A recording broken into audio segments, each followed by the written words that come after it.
He-Man's twin sister gets a 6-inch release. Here's a look at the new Mattel Master Universe Masterverse Princess of Power She-Ra.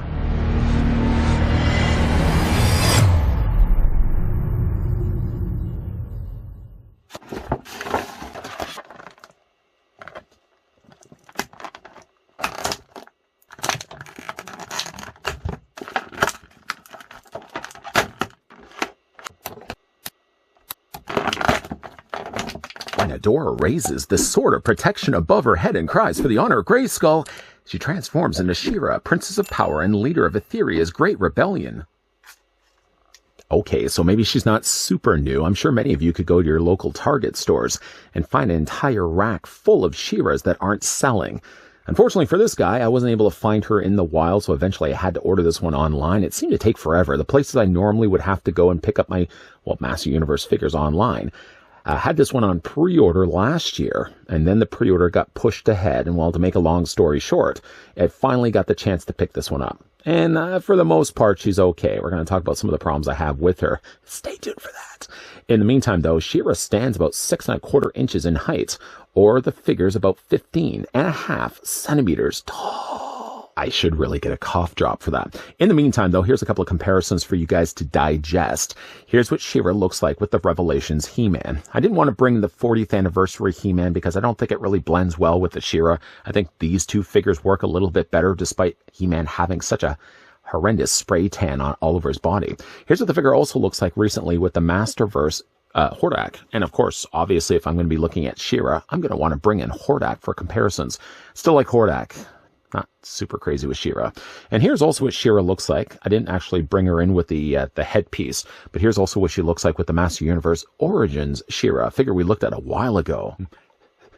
Things we'll look at now, though, are the accessories that come included with the figure. Now, She-Ra does have two swapped out heads.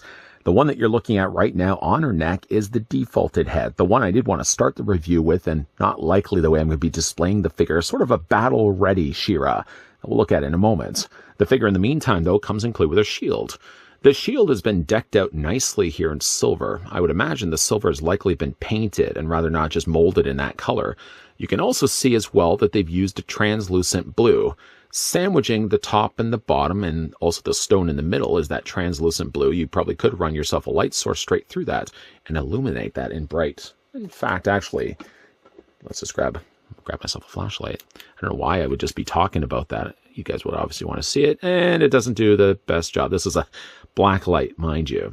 It illuminates it only so slightly.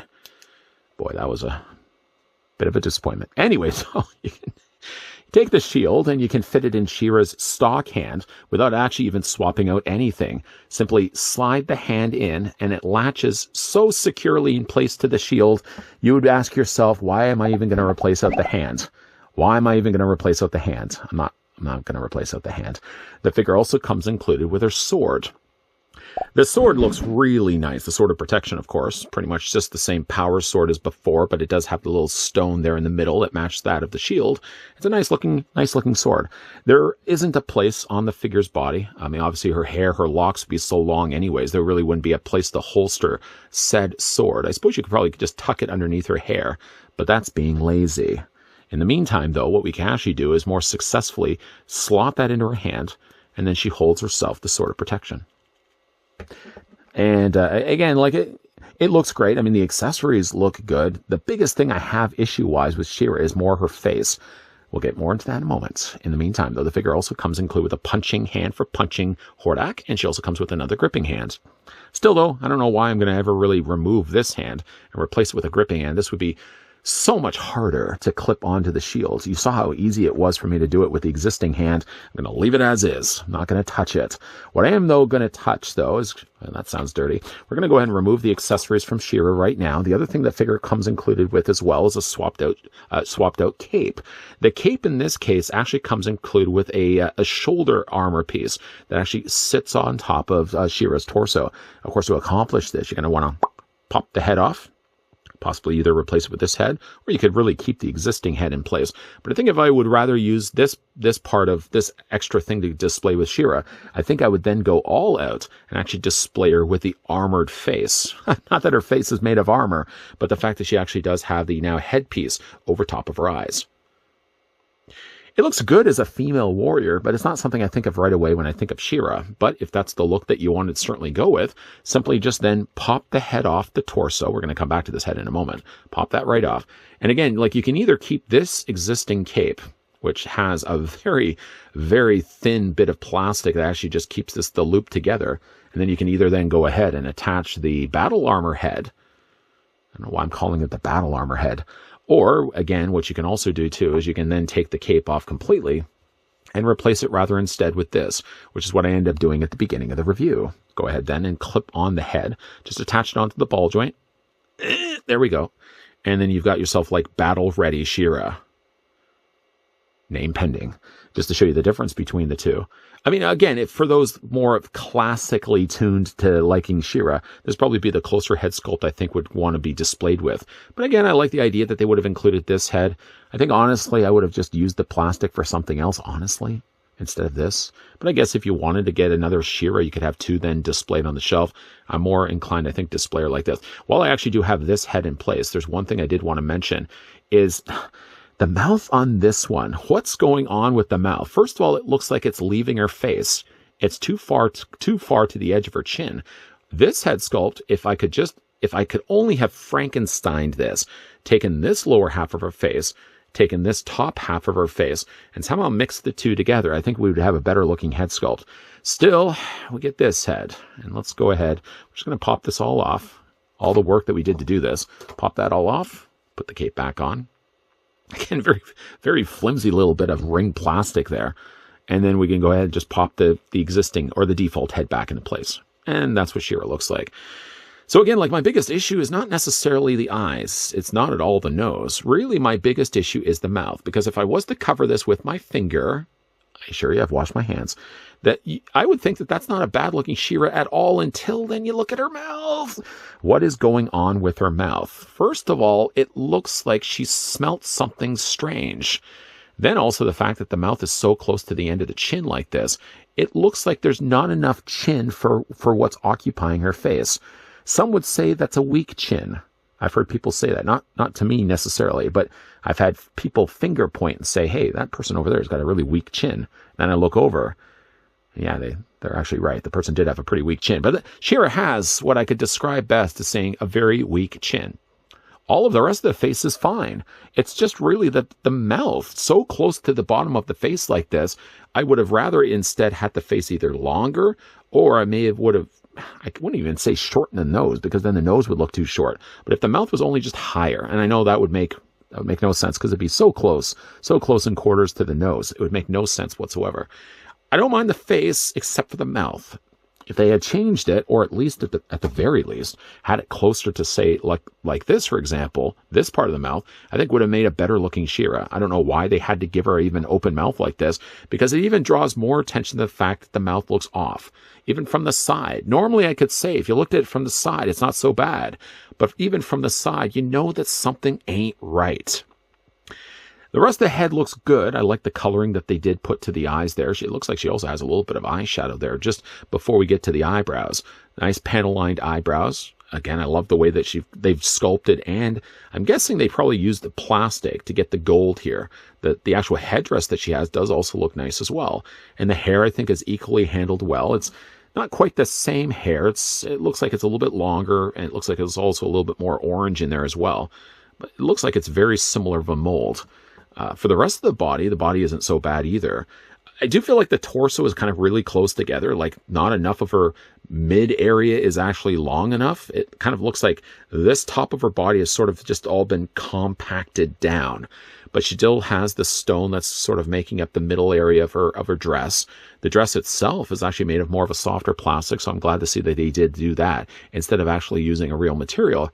Gold bracelets look good. I don't know if you can actually see it or not, but there's actually a printing that they've done to the gold gauntlets. I think that's really nice. Sort of has a flower motif. Something similar to that is actually printed down below here in her boots. Not quite a flower, but it looks like something you'd almost expect to see from The Legend of Zelda. Like, again, like that figure looks good except for the face. And it's not even just all the face either. It's about 25% of the face, and it's all the mouth. Not liking that. For the articulation, though, in She-Ra, the head is on a ball joint, so yeah, you can rotate it back and forth. You know, of course, mileage may vary for how much you can actually rotate the head, because she also has the big locks there sticking out the front. That's going to cause a little more restriction, not to mention, as well, she has longer hair on the back, so it's going to cause a little more problems to try to get that over the top of the shoulders. Speaking of shoulders, let's just first move the cape a little bit back here. For the shoulders, they actually come out at 90 degrees. Actually, in fact, you probably could even move them further than 90 degrees. You can take the arms and rotate them all the way around. You can rotate the bicep. Hold on a second. There we go. Never want to leave a lingering arm up like that. Let's rotate the bicep, as we were saying. You can rotate that all the way around. You can double hinge the elbow. And you can rotate the hand all the way around. For She-Ra's upper torso, it's on a ball joint. As for the legs themselves, they are also on ball joints. You can see inside there. Move the legs forward. Move the legs back. Mild swivel, just a little bit mild swivel at the top of the thigh. Double hinge, though, on the knee. Now, this knee is really tight. I'm going to have to heat that up with a hairdryer. This knee, on the other hand, or on the other knee in this case, actually is a lot softer, and I was able to bend it a lot better. I don't know why this knee is hung up the way. I spent a good 10 minutes trying to bend this knee. I think I'm going to have to retreat and grab myself a hairdryer. I won't do it just now. I'm going to grab myself a hairdryer, though, make a few passes, see if I can actually soften that up a little bit. Anyways, though, for the feet, they move up and down. And, of course, you got that rocking back and forth also as well. You know, again, it's not a bad-looking She-Ra, and I'm glad, you know, at the end of it, to finally have a She-Ra here in my collection that's of this 6-inch scale. She's not perfect. She's not perfect, but she's not a bad-looking She-Ra. It really all kind of contributed to the fact that her mouth looks so off. Here's what Hordak looks like. Speaking of off, still have problems with Hordak's ankles. If you don't know what I'm talking about, check out my review of Hordak. You'll see exactly what I was talking about in that. But I would certainly like to have both of these guys on display, or girl and guy on display. She-Ra did take a little bit longer. Actually, Hordak, to be fair, also took a little bit longer to finally get this guy tracked down. Again, to make a very long story short, ideally, I wanted to pick it up from the place I always go to when it comes to getting Master Universe Classics and Master Universe Origins stuff. But I mean, at the end of the day, they had it available last year. They pre-order it last year. I want to say like sometime September, October. That's when I put the pre-order in. Then it sat, it got pushed further, got pushed forward. And then eventually, I think eventually just picked up Hordak and She-Ra here over on eBay. Because unfortunately here in Canada, we don't have Targets. And what Walmarts we have don't stock anything like She-Ra's. So while you may be able to go to your local Target and see She-Ra's as far as the eye can see, probably now clearanced, this guy right here, unfortunately, had to wait a little bit longer. Ultimately had to order this one online, the She-Ra and the Hordak, and ultimately paid a lot more than had I only been able to find this one in the wild. I don't think it really helped my cause at all to look at the Mondo 6-scale She-Ra first, because of the two figures between the one that we looked at here from Mattel and Mondo's release. Mondo had such a better looking head sculpt for She-Ra that the one that we get from Mattel, the company that has been producing She-Ra figures in the past, is an alright figure. From the neck down, it's not a bad-looking She-Ra, but again, there's something quite off about the mouth. Do you agree? Do you disagree? I think there's something definitely off about the mouth. There only been just more chin. That's all we really needed, was more chin from She-Ra. She has what many would describe as a weak chin. Not enough chin for She-Ra. The rest of the figure, like I said, is fine, and she does come again with all these extra things that I'm not likely going to be displaying with the figure. Yeah, the shield would be something I'm going to be putting on the shield, on the figure's arm, but I think all the other things, like the swapped out head and the battle-ready armor that she has on her shoulder with the longer cape, yeah, it's fine and good to include that, but it's not something I'm ever going to display with the figure. I mean, again, that's my own personal opinion. Some may have actually picked up She-Ra with the intended plan of actually displaying her with battle-ready She-Ra head sculpt. Name pending, of course. But for me, I'm going to be displaying her with the more classic look, whether I'm actually happy with the head sculpt or not. It definitely needed a lot more improvement. Again, like I said, the worst thing I probably could have done is actually look at the Mondo release first, because I think of the two head sculpts, Mondo delivered a better looking She-Ra. What do you guys think? Let me know down below in the comments section, and also let me know how many She-Ras you're actually finding out in the wild. Some would already say, let me know in the comments section down below, dude, I have like 20 She-Ras and they're marked down to $6. I think you're exaggerating a little bit. I think from what I've seen online, most of the She-Ras are kind of like that $10 price point. I can already tell you, I didn't pay $10 for She-Ra. I think maybe I may have paid $10 for shipping, but I certainly didn't pay $10 for She-Ra. Wish I could have found this in the wild, but unfortunately I didn't. I'm still happy to have her in my collection. She's just not as good of a She-Ra as I would have hoped. And there's something also about just She-Ra and He-Man, the two staple characters from the Master Universe, well, Master Universe and She-Ra line. You would think that they would be delivered the best way, and yet all the He-Mans we've looked at from Mattel, I feel at least, have been disappointing up to this point, and She-Ra, like I said, is just okay. What do you guys think of the figure, though? Let me know down below in the comments section. And as well, if you enjoyed this video, why not throw it a like? If you're loving the content, though, and you're wanting to stick around for more, if you haven't already done so, make sure, yes, that you're hitting the subscribe button down below, and that you're also, yes, turning on the bell notification. We are also, just an FYI, going to be looking at some more Master Universe stuff. So if that's the kind of thing that brings all the boys to the yard, just know that we are going to be looking at some more Master Universe stuff in upcoming reviews. As always, guys, thanks for watching. See you guys next time.